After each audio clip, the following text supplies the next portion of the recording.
Hi everyone, welcome back to Artist of the Week Talk Show.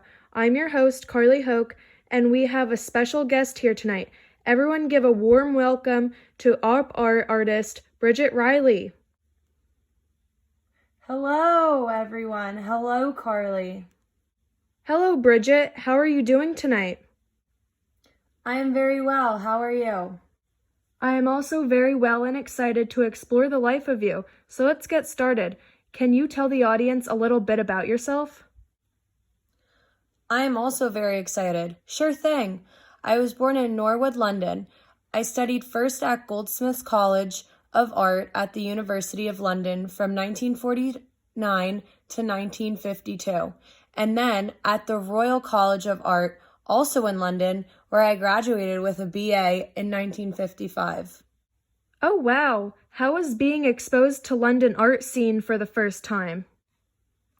It was tough. I found my studies at the Royal College of Art difficult, and I faced the dilemma most modern painters also experienced, like, what should I paint and how should I paint it? I bet that was a lot of pressure and stress. The art industry is very competitive. Where did you go after graduating college? I returned to Lincolnshire to care for my father, who suffered from injuries sustained in a car accident. I underwent a physical and mental breakdown, so then I returned to Cornwall in an attempt to recuperate. After returning to London in 1956, I was hospitalized for 6 months. During this period, my artistic productivity diminished along with my weak mental health. Bridget, oh my goodness. I had no idea about that situation. I am very sorry about your father, and I give you an applaud for being so open about your hardships. It looks like you are a tough cookie because you are still standing, right? Thank you for sharing that, Bridget. What gave you the strength to keep going? In 1956, I saw an important exhibition of American abstract expressionist painters at London's Tate Gallery. After I returned to painting seriously again, exploring the lessons of French painters Henri Matisse, Pierre Bernard. The following year, I was sufficiently recovered to take a job teaching art at a girls' school in Harrow, near London. Isn't it amazing how much changes in a year? I think it's very admirable of you to pick yourself up and give back to young, aspiring artists like yourself.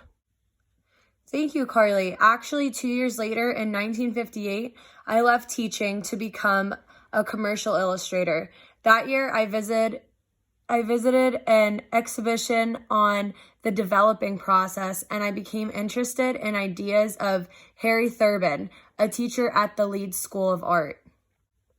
Oh, is that right? Can you tell me a little more about Harry Thurbin? I don't think I am familiar with that artist. It would be my pleasure. Thurbin's ideas echoed the much earlier ideas of form and function taught by the Bauhaus, which was an important inspiration in early op art. Is that how you got into op art? Actually, I went to his summer school, and to expand my knowledge of the history of art and culture in 1960, I traveled to Italy.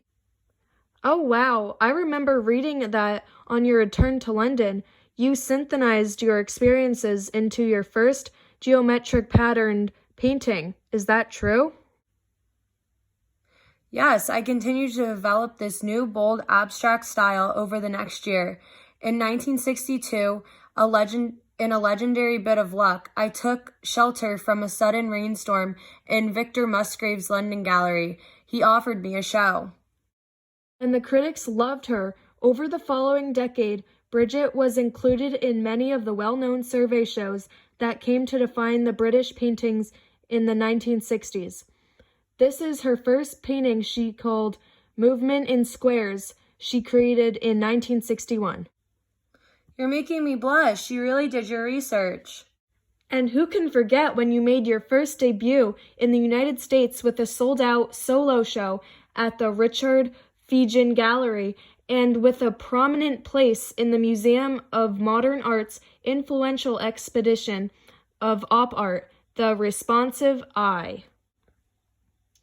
Many hardships came from that show, though. While I was in a car driving to the plane, I saw dresses with op art on them. I thought my art would never be taken seriously again, which in the United States, op art's critical acclaim suffered due to its rapid commercialization, but I continued to enjoy success in Britain. As you should. Art is a visual metaphor, so not everyone is going to understand its beauty. Thank you, Carly. You are welcome. Can you tell me a little more about your recent art journey? Yes, in 1881, I traveled to Egypt. I was so moved by the dynamic use of color in ancient Egyptian art. I always said that the colors are purer and more brilliant than any I've ever seen before. I was fascinated by the way Egyptian artists managed to only use a few colors to represent the light mirroring desert around them. Yes, to wrap up our show tonight, Bridget Riley continues to produce art today. She works from several studios, including her home in South Kensington, where 4 out of the 5 floors are dedicated to artistic production. Although op art's visibility diminished over the last decades, Riley's example of pursuing tradition and innovation has inspired a younger generation of painters seeking to enliven the medium. Thank you so much for coming on the show tonight. Everyone, give it up one more time for the op art artist, Bridget Riley. This is one of Riley's latest pieces. It's called RA2. Good night, everybody.